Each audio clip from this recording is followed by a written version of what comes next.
오늘 말씀을 통해서 우리 함께 생각해 볼 만한 제목은 한번 같이 한번 읽어볼까요? 오늘 설교 제목이 끝내주기 좋습니다. 같이 한번 읽어봐요. 같이 시작. 주밖에 나의 복이 없습니다. 여러분 아멘이십니까? 주밖에는 오직 주님만이 우리의 복입니다. 이 뜻이지요. 오늘 읽었던 이 시편 16편은 다윗의 시라고 되어 있습니다. 여러분 오늘 성경에 읽어보면은 그 16편 그 1절 앞에 보면은 주제가 있죠. 어떤 다윗의 뭐라고 되어 있습니까? 다윗의 여러분 성경에는 없어요. 다윗의 밑담이라고 되어 있죠, 그렇죠? 다윗의 밑담. 네. 그러면 이 밑담이라는 이 이름의 뜻은 빗속에 새겨진 글이라는 뜻입니다. 빗속에 새겨진 글 또는 비문 이런 뜻인데 얼마나 중요했으면 오늘 16편 16편이 시편에 있는 말씀들이 다 하나님의 말씀이고 다 중요하고 귀하지만 특별히 오늘 시편 16편이 얼마나 중요했는지 그리고 후대의 모든 사람들이 이 시편 16편을 기억하고 암송하고 말씀을 따라 살고 말씀에서 힘을 얻기를 원했으면 이 내용을 비문에다가 돌을 깎아서 다듬어서 거의 돌에다가 이러한 글을 썼을까 그렇게 생각해 볼 수가 있습니다.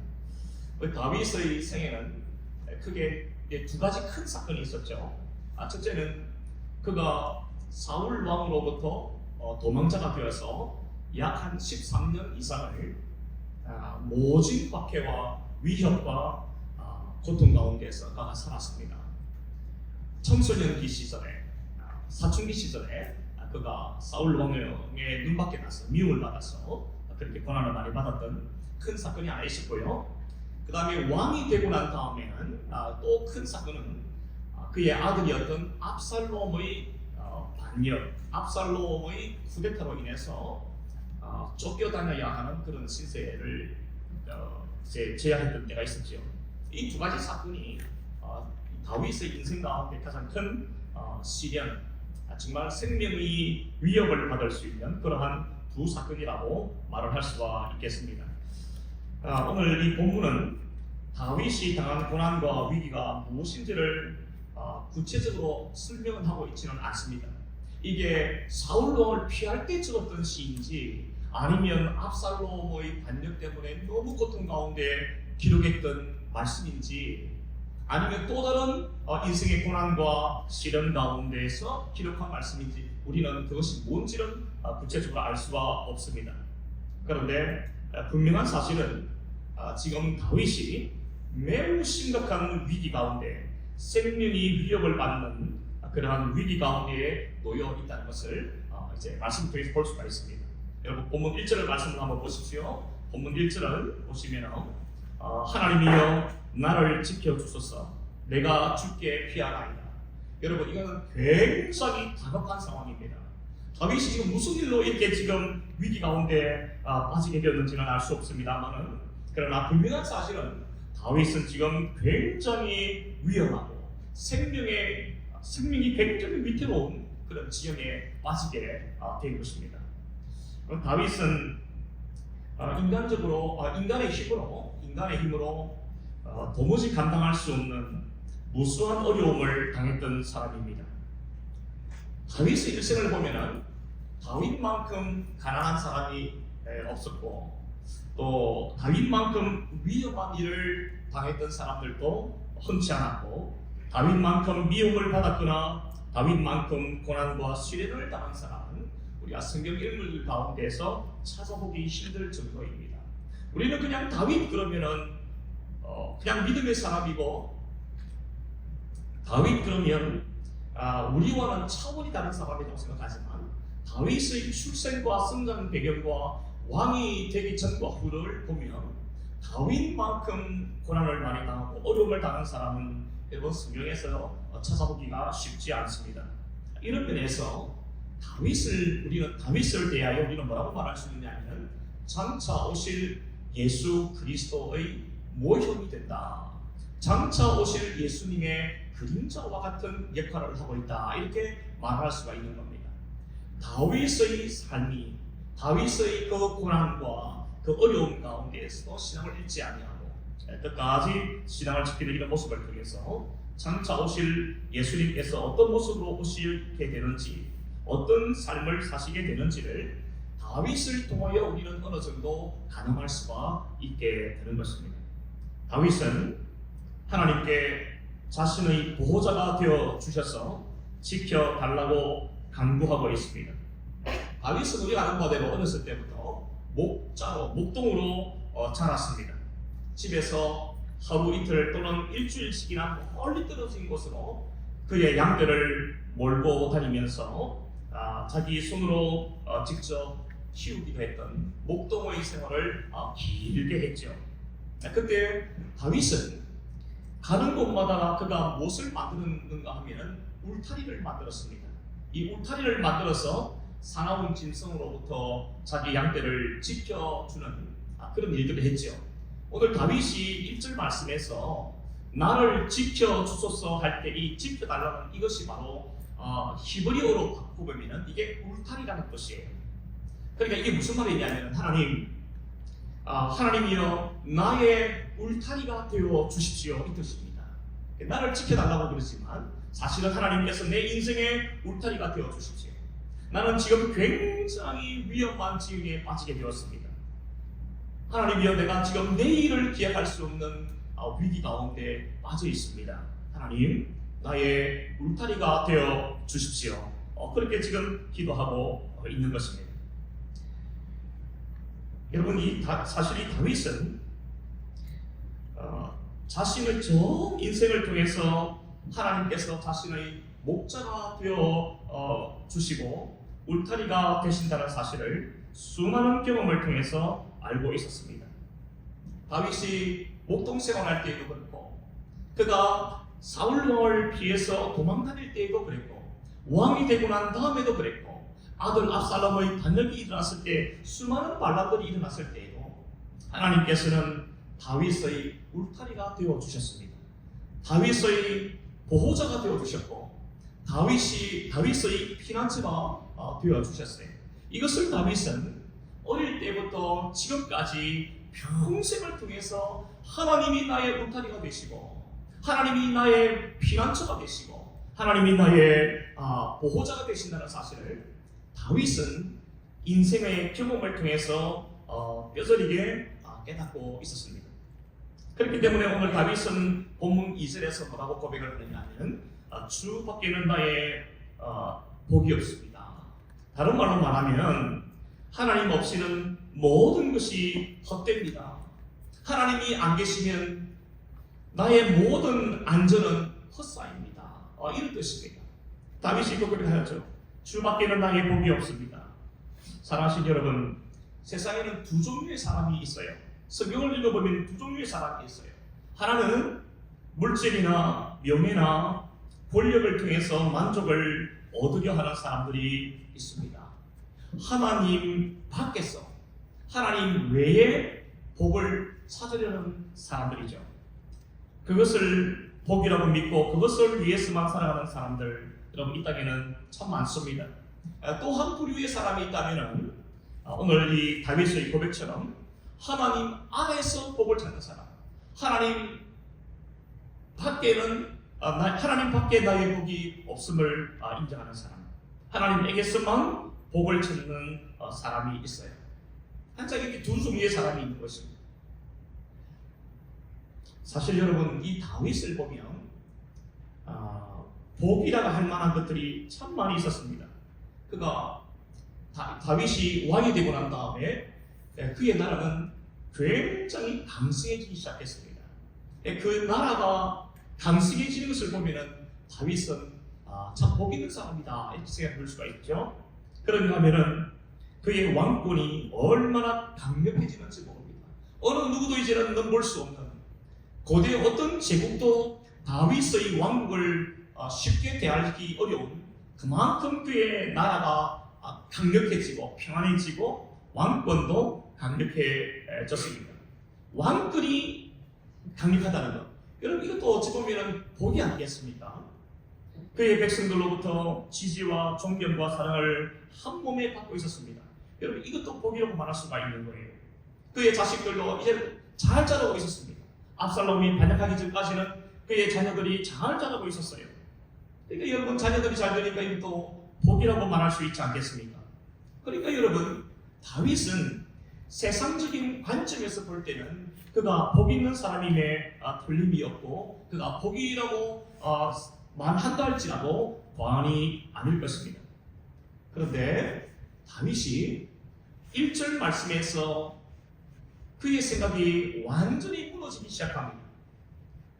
그는 그의 나라가 강성해지고 있었고 왕권이 튼튼했고 백성들로부터 지지와 존경과 사랑을 한 몸에 받았고 어떤 나라들도 이웃 나라들도 다윗의 왕국을 함부로 대할 수 없을 만큼 다시 말씀을 드리면 다윗이 복이라고 할 만한 것들이 그에게 참 많이 있었는데 1절 말씀에 이르러서 다시 말씀을 드리면 인생의 위기를 만났을 때 인생의 고난과 시련과 고통을 만나게 될 때 다윗은 그가 지금까지 복이라고 여겼던 것들, 세상 사람들이 복이라고 여길 수 있는 그 나라의 강성함이나 왕권의 강력함이나 백성들로부터의 지지나 그 자녀들의 잘됨도 여러분 사실은 아무것도 되지 못한다는 것을 깨달았어요. 사람들이 복이라고 여길 수 있는 그것, 이것만 있으면 안전할 것이라고 여겼던 그 모든 것들이 다윗이 어려움을 당하고 고난을 당하고 위협을 당하는 그 순간에 아무것도 아니라는 사실을 다윗이 깨닫게 된 것입니다. 그런 경험을 통해서 다윗이 깨닫는 바가 있습니다. 이 나라도 안전한 것이 아니고 왕권이라는 것도 안전한 것이 아니고 복이 아니고 진정한 복은 무엇이냐? 전능하신 하나님, 지금까지 나의 삶의 울타리가 되어주셨던 그 하나님께서 진정한 복의 근원이 된다는 사실을 다윗이 깨닫게 된 것입니다. 사랑하시는 여러분, 오늘 사회 여러분들이 생각하고 있는 그것, 복이라고 생각하는 그것, 여러분 그것이 우리의 안전을 지켜주리라고 우리는 생각할 때가 있습니다. 그것이 물질이든 나의 어떤 학력이든 아니면 그것이 내 힘이든 능력이든 재능이든 이것만 있으면 참 좋겠다. 그래서 그것을 복으로 여기고 그것만 있으면 나의 삶은 이제 안전할 것이다 생각하는 경우가 있지 않습니까? 그런데 여러분, 우리가 인생의 큰 우환을 만날 때, 인생의 고난을 당할 때, 시련을 당할 때 여러분 그것들이 우리에게 안전을 보장해 주었습니까? 그런 것이 우리에게 영원한 즐거움과 만족을 주었습니까? 아닙니다. 우리에게 영원한 생명 되시는 그 하나님만이 복의 근원임을 우리가 깨닫게 되는 것입니다. 우리 오늘 이 말씀을 드리면서 하나님만이 나의 복이시다. 하나님만이 나의 복이시다. 하나님 밖에는 어떤 것도 나의 마음을 영원히 만족할 수 없고 해주지 못하고 하나님 밖에 있는 그 모든 것들은 영원히 나의 안전을 지켜주지 못한다는 이 깨달음이 우리에게 있기를 주님의 이름으로 축원합니다.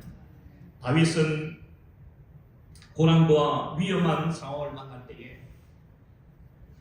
세상 사람들이 그렇게 애지중지했던 그 안전을 지키고 모든 것에 마치 하나님처럼 여겼던 그 모든 것들이 다 헛것이라는 사실을 다윗은 깨닫게 되었던 것입니다. 이제 우리 본문 3절 말씀을 한번 보시겠습니까? 땅에 있는 성도들은 존귀한 자들이니 나의 모든 즐거움이 그들에게 있도다. 참 중요하고 우리가 참 암송할 수 있을 만한 그런 말씀이죠. 오늘 다윗은 어떤 사람이 성도인가? 이것을 말씀하고 있어요. 여러분, 오늘 다윗은 땅에 있는 성도들은 존귀한 자들이니 나의 모든 즐거움이 그들에게 있도다.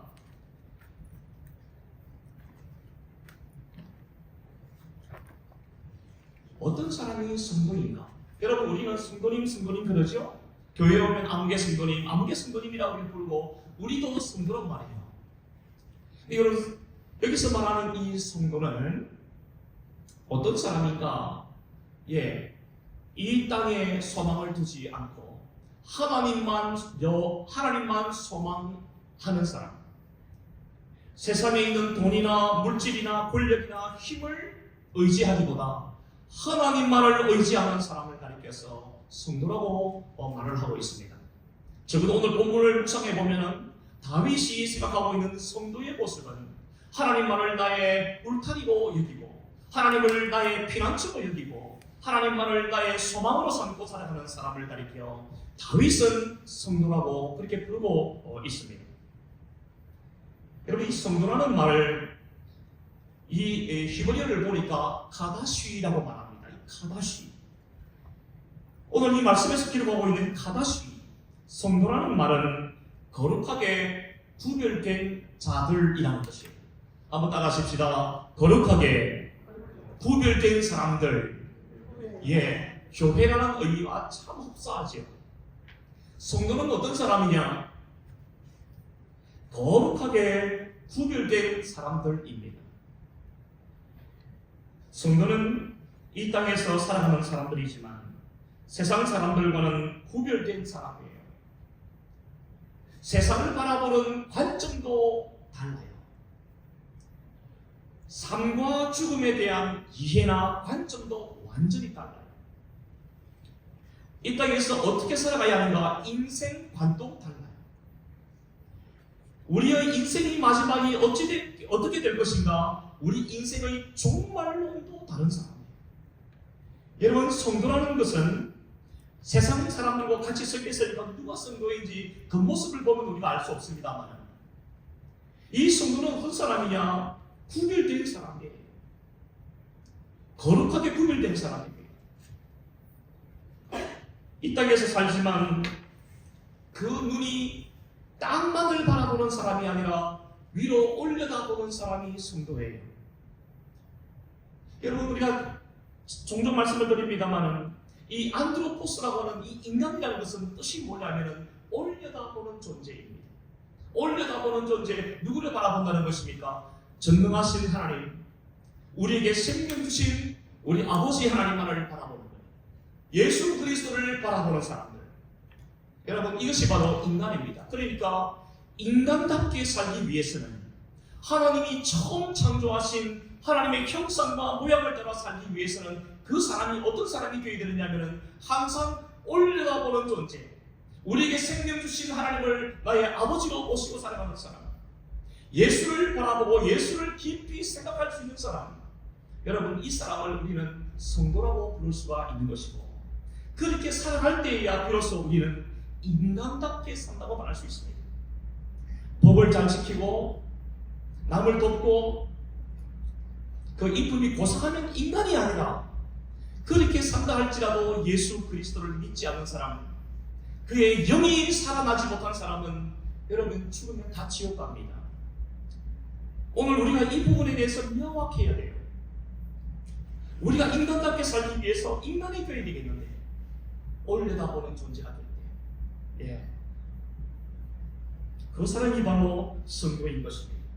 여러분, 성도는요, 지혜롭고 거룩한 사람이 성도가 아니라 지혜로우시고 거룩하신 하나님을 바라보는 사람, 지혜로우시고 거룩하신 하나님의 말씀을 따라 살아가는 사람, 지혜로우시고 거룩하신 하나님을 생명처럼 섬기며 살아가는 사람이 성도입니다. 여러분, 오늘 우리가 성도입니까? 오늘 다윗이 오늘 이 자리에 떡 나타나가지고 저와 여러분들을 바라볼 때 여러분들은 정말 성도입니다. 하나님께서 존귀하게 여기시는 성도입니다라고 여러분 자신있게 우리가 그렇게 평가를 받을 수 있을까요? 오늘 우리의 삶과 우리의 신앙을 한번 점검해 봤으면 좋겠어요.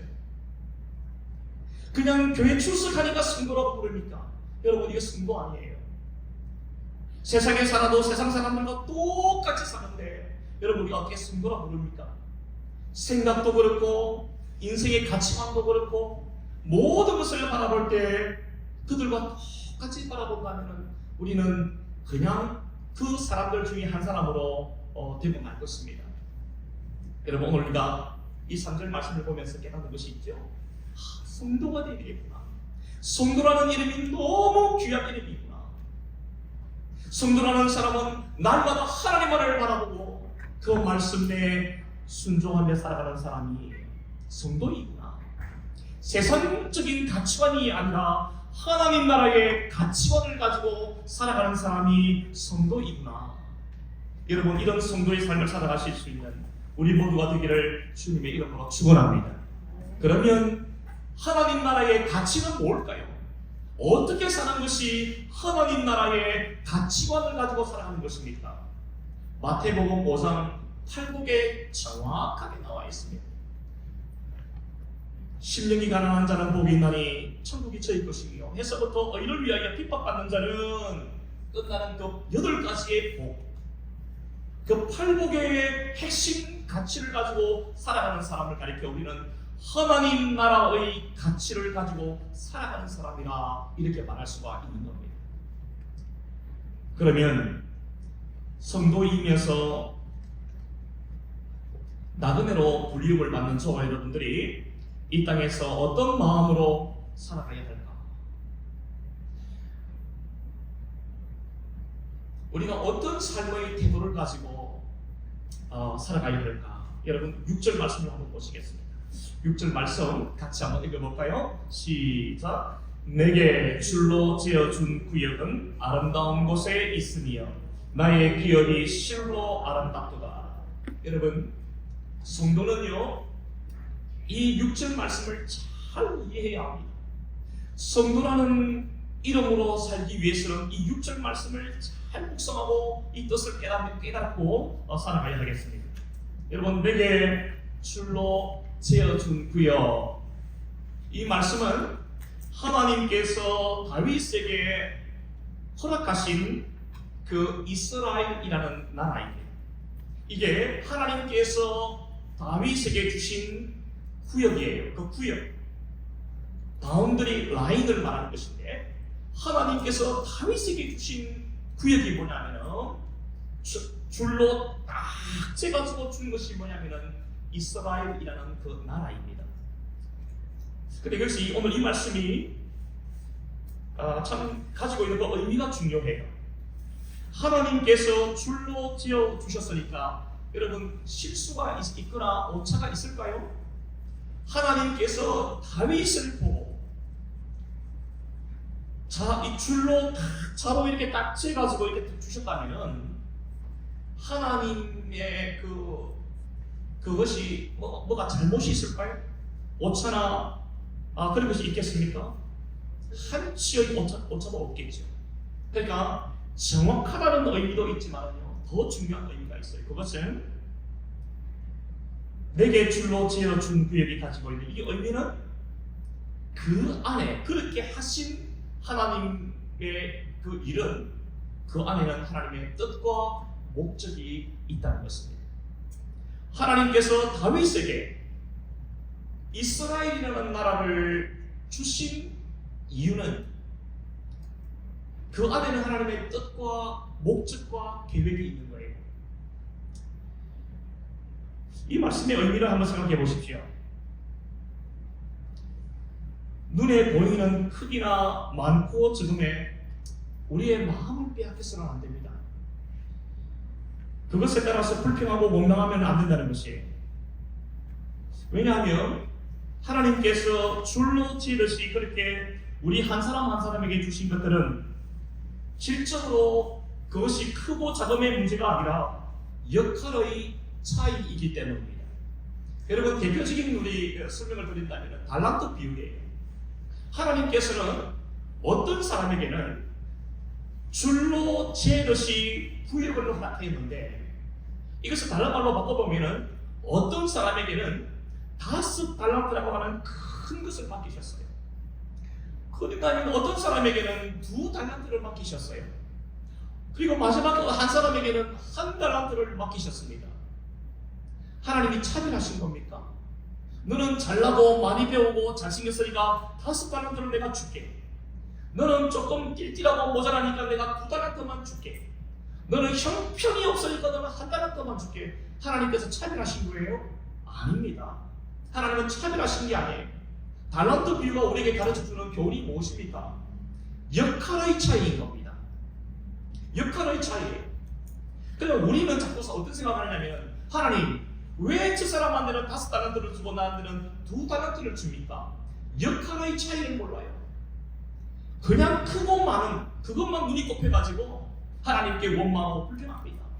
하나님, 왜 아무개 집사님에게는 저렇게 부서에 물질을 많이 주시던데 나는 이거 왜 이렇게 맨날 가난하게 삽니까? 왜 이렇습니까? 어떤 사람은 많이 배워서 그런 사람이 있는가 하면 어떤 사람은 많이 배우시고 어떤 사람도 있죠.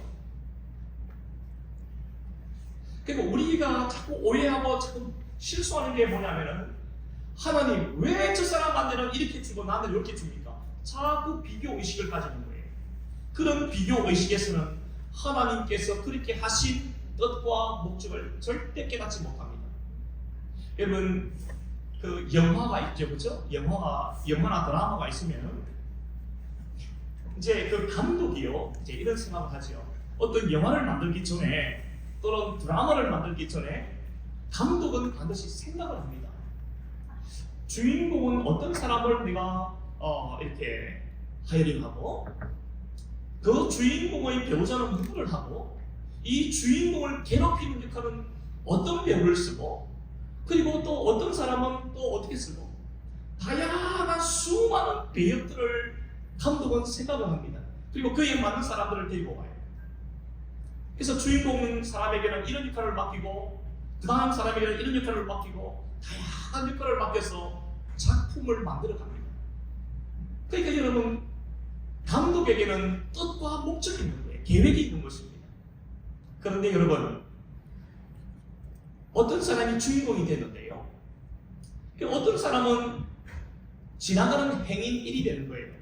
그러니까 행인 1이 열받아가지고 감독한테 따지는 거예요. 왜 저 사람을 주인공으로 쓰고 나는 행인 1로 쓰는가? 대사도 하나 없이 지나가다 차에 맞춰 죽는 역할을 나한테 맡기느냐? 그러면 이게 할 수 있다 이 말이에요. 그럼 어떻게 되겠습니까? 모든 사람들이 주인공이냐 아니냐에 따라 가지고 평가하고 남과 자기를 비교하기 시작하면 여러분 그 작품이 되겠습니까? 여러분 그래서 비중이 좀 약한 배우가 감독에게 가서 막 따지고 내가 뭐가 못났습니까? 내가 무슨 역할이 왜 이랬습니까? 라고 따지면은 여러분 이 감독이 어떻게 하겠습니까? 그냥 집에 가십시오라고 하지 않겠어요? 그냥 집에 가십시오. 영원히 집에서 쉬기 바랍니다. 그렇게 말하지 않겠습니까? 바로 그런 겁니다. 여러분 우리가 하나님께서 줄로 지어진 이 구역을 생각할 때는 하나님께서는 그림이 있는 거예요. 하나님께서 계획하시고 목적하시는 어떤 마스터 플랜이라는 게 있습니다.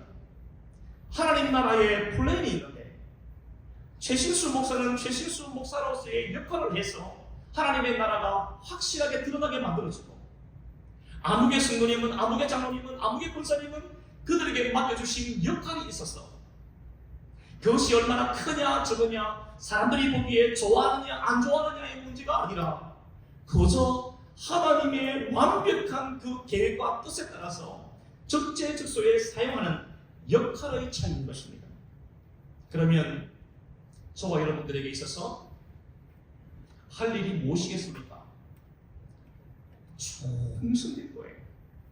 5달란트를 받았던 2달란트를 받았던 1달란트를 받았던 우리가 할 일은 하나님 앞에 감사하는 겁니다.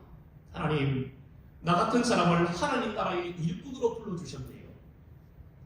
제가 어디를 봐도 형편이 없는 사람인데 하나님께서는 웬 은혜인지 웬 사랑인지 나에게 이런 직분을 맡겨주시고 이러한 역할을 맡겨주셔서 하나님의 일을 하게 하시는 거군요. 여러분 우리가 할 일은 뭐냐면 그저 감사하는 겁니다. 줄로 재어진 그 구역이 크든 작든 내 역할이 사람들이 알아주든 못 알아주든 우리가 할 일은요 그저 감사하고 충성되게 감당하는 거예요. 이게 바로 5달란트 받은 사람과 2달란트 받은 사람이 주님으로부터 칭찬받았던 이유입니다. 그러면 오늘 저와 여러분들에게 이 말씀을 다시 한번 적용해 보십시다. 하나님께서 우리 각자에게 줄로 재어준 정말 한 치의 오차도 없이 하나님의 마스터 플랜을 이루기 위해서 우리에게 주신 구역이 뭡니까? 여러분 그것을 우리는 가정이라고도 말할 수 있겠고, 그것을 일터라고도 말할 수 있겠고, 주님께서 내게 섬기라고 부탁하신 교회일 수도 있습니다. 교회 안에서는 직분일 수 있어요. 여러분, 이런 것들이 하나님께서 우리에게 줄로 지어준 구역, 하나님께서 다윗에게 이스라엘이라는 그 구역을 주신 것처럼 저와 여러분들에게 일터나 가정이나 교회나 직분이라는 게 있어요. 이것을 받을 때마다 왜 저 사람은 교회 장로가 되고 나는 만년 서립사로 있나? 여러분, 그거 불평하고 원망할 것이 아니라 하나님께서 맡겨주신 줄 믿고 불충한 나를 충성되이 여겨 주께서 이 일을 나에게 맡겨주셨다고 하는 이 감격, 이 감사, 그것을 가지고 최선을 다하는 것입니다. 우리 청년들이 찬양팀을 잘하고 참 잘하는데요, 여기에서는 친구들은 얼굴이 다 알리시죠. 그죠? 누가 누군지, 그리고 리더는 좀 더 역할을 잘해야 되고 주목을 더 받습니다. 그죠? 그런데 여러분, 어떤 사람들은 주목을 잘 안 받느냐면 저 뒤에서 영상을 만지는 친구들은 평생 여러분들 얼굴이 볼 때 주목을 잘 못 받아요. 그렇다고 해서 여러분, 여기에서는 청년들만 뛰어나고 저기에서 영상을 만지거나 아니면 뒤에서 볼륨 조정하거나 이런 라이트를 조정하는 사람은 여러분 좀 떨어지는 사람들입니까? 절대 그렇지 않은 거예요. 하나님 앞에서는 크고 작은 일이라는 게 없습니다. 중요하고 덜 중요한 것도 없어요. 모든 것이 다 중요한 거예요. 모든 것이 다 가치 있는 것이지요. 여러분, 오늘 이런 마음을 가지고 살아가시는 우리 모두가 되었으면 좋겠습니다. 여러분, 요셉이 그랬죠. 다니엘이라는 인물이 그랬고요. 오늘 본문의 다윗이 그랬습니다. 요셉이나 다니엘이나 이 다윗은 남과 비교하면서 왜 나에게는 한 달란트를 주고 저 사람에게는 5달란트를 줍니까라고 하나님께 원망하거나 불평하지 않았습니다. 그들이 잘 될 때나 못 될 때나 형통한 때나 불통할 때나 이 믿음의 우리 선배들은 원망하거나 불평하는 대신에 언제나 하나님께 물었던 질문이 있습니다. 하나님의 계획이 무엇입니까? 하나님, 나에게 이러한 일을 맡기셨는데 하나님이 어떤 플랜을 가지고 계십니까? 하나님, 내가 어떻게 해야 합니까? 하나님의 뜻을 이루기 위해서 나는 어떻게 사는 것이 옳습니까? 라고 이런 것을 물었어요. 그러니까 여러분, 다니엘이나 요셉이나 다윗은 또 우리 믿음의 선진들을 가만히 보면은 잘 될 때에 교만하지 않았어요. 잘 못된다고 해서 절망하고 하나님 앞에 원망하거나 범죄하지 않았어요. 그들은 오늘 이 자리가 하나님께서 부르신 바로 그 자리이구나. 여러분, 이것을 깨닫고 그 자리가 힘들고 고통의 자리이든 그것이 아주 즐겁고 성공의 자리이든 그들이 물었던 질문은 딱 한 가지입니다. 하나님의 계획이 무엇입니까? 하나님, 나를 향한 하나님의 마스터 플랜이라는 것이 무엇입니까? 여러분, 이거 물었어요. 그러니까 범죄하지 않아요. 그러니까 절망하지 않아요. 언제나 하나님을 향해서 열려있는 사람이에요. 그러니까 주위 사람들이 바라볼 때마다 하나님의 은혜가 저 사람 가운데 늘 머물러 있다는 것을 보게 되는 것이지요. 여러분, 6절 말씀에도 이런 말씀이 나와요. 내게 줄로 지어준 구역은 아름다운 곳에 있으며, 그 다음에 보십시오. 나의 기업이 실로 아름답도다. 여러분, 이 기업이라는 말은 우리말로 이해를 하면 조금 이게 어려워져요. 이 성경적인 이 말의 의미가 뭐냐면은 하나님과 하나님이 베풀어 주신 모든 은혜들, 이겁니다. 다시 한번 말씀을 드릴게요. 여기서 말씀하는 나의 기업이라고 할 때 이 기업은 하나님과 하나님께서 베풀어 주신 모든 은혜들, 여러분, 이게 기업이라고 말할 수 있어요. 여러분, 우리 찬송가 중에 나의 영원하신 기업 생명보다 귀하다, 이 찬송이 있어요. 나의 영원하신 기업, 그 기업은 나의 생명보다 귀하다. 여러분, 이게 무슨 뜻일까요? 하나님께서 내게 베풀어 주신 그 모든 은혜들은 나의 생명보다 귀하다. 그 기업이 궁극적으로 가리킨 것은 예수 그리스도입니다. 예수님은 나의 생명보다 귀한 분이고 온 우주의 가치보다 더 값이 나가는 분이십니다. 너무나 소중하신 분이고 존귀하신 분이십니다. 여러분, 오늘 하나님께서 우리의 기업이 되시고 그분의 모든 은혜가 기업이 되어 주셨어. 우리가 늘 주 앞에 고백할 때마다 나의 영원하신 이 기업, 시간이 없어지고 공간이 없어지고 우주가 다 없어져도 나를 만세전에 택하신 그 은혜, 그것은 영원토록 귀하고 생명보다 귀하다. 여러분, 이런 고백 속에 살아가시는 우리 모두가 되기를 주님의 이름으로 축원합니다. 하나님의 은혜에는요, 세 가지가 있어요. 한번 따라하십시다. 구원하신 은혜. 시작. 구원하신 은혜. 한번 크게 한번 따라하십시다. 구원하신 은혜. 시작. 구원하신 은혜. 두 번째, 어떤 은혜가 있을까요? 한번 따라하십시다. 지탱하게 하시는 은혜. 시작. 지탱하게 하시는 은혜. 마지막 세 번째 은혜가 있어요. 인도하시는 은혜. 시작. 인도하시는 은혜. 사랑하는 여러분, 하나님께서 우리에게 베풀어 주신 그 은혜들은 우리는 기업이라고 말할 수 있습니다. 그 은혜는 우리를 구원하신 은혜요, 지탱하게 하시는 은혜.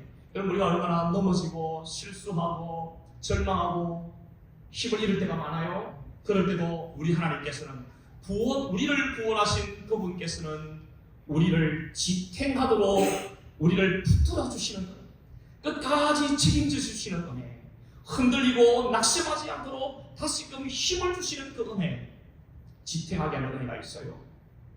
그리고 마지막에 인도하시는 은혜, 우리가 저 천국에 입성하는 그 순간까지 우리를 인도하시는 그 은혜, 이 세 가지 은혜가 있는데, 여러분, 구원케 하신 은혜, 지탱하게 하시는 은혜, 인도하시는 은혜를 생각해 보십시오. 내 생명보다 귀한 거예요.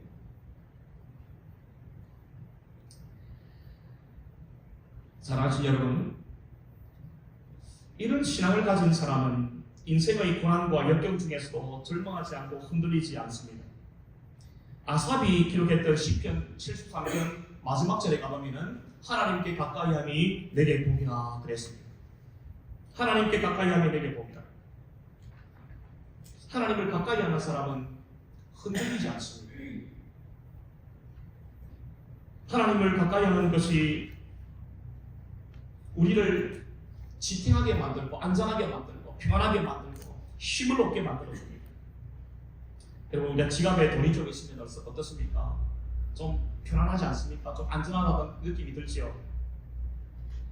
그런데 여러분, 천지를 창조하신 하나님께서 나의 힘이 되어주시는 이것보다 여러분 더 큰 복, 더 큰 힘이 어디에 있겠습니까?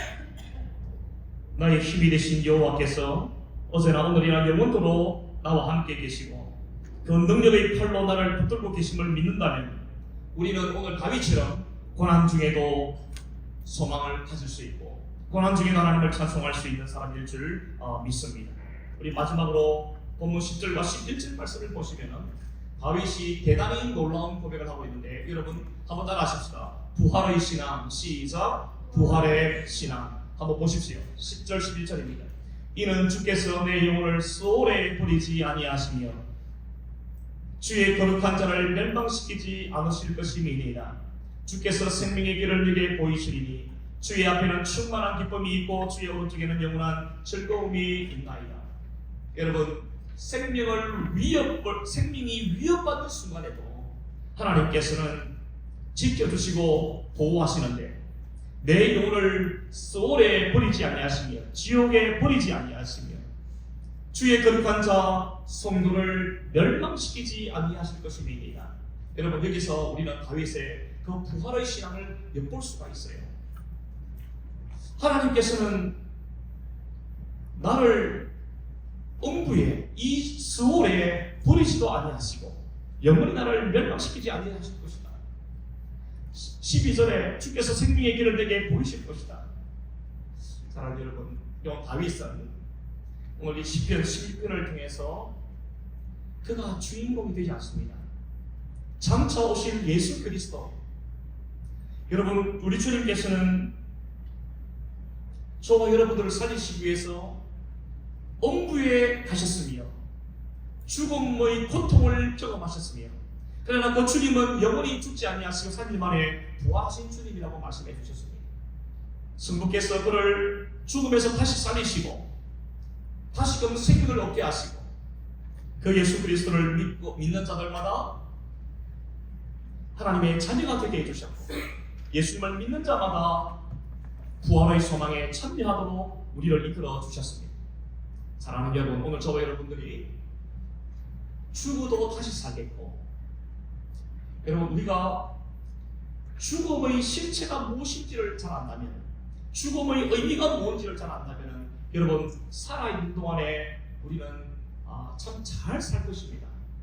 이 죽음이 끝이 아니라 이 죽음은 천국으로 돌아가는 그 문을 여는 것이라고 생각한다면, 여러분, 그래서 죽음 이후에도 우리가 다시 부활하고 죽음 이후에 하나님의 품에 안겨서 영원히 안식할 것을 믿는다고 한다면, 여러분, 현실의 고난과 어려움은 우리가 이겨내지 않겠습니까? 부활의 소망을 가지면 내가 이 생명이 끝나고 주님 앞에 서게 될 때에 나의 영혼이 소울로 내려가지 않고 음부로 내려가지 않고 지옥으로 내려가지 않고 내 아버지 품에, 아브라함의 하나님 그 품에 영원히 안식할 줄 믿는다면, 비록 오늘 이 땅에서의 삶이 힘들고 고단한다 할지라도 절망하고, 여러분, 우리가 아주 엎드려지는 사람이 되지 않을 것입니다.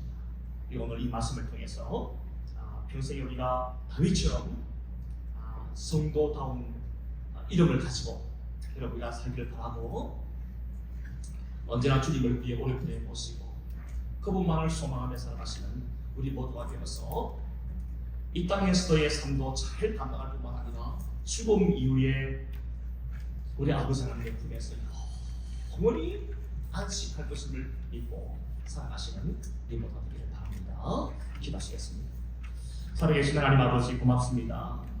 다윗의 신앙을 통해서 다시 한번 우리에게 교훈을 주시고, 주님 밖에는 아무런 나의 복이 없음을 하나님 깨닫게 해주셨는데, 이 땅에서 살아가는 날 동안에 우리의 복의 근원 되시는 우리 하나님만을 바라보고 하나님만을 소망하며 살아갈 수 있는 우리의 삶이 되도록 인도하여 주시옵소서. 예수님의 이름으로 기도합니다.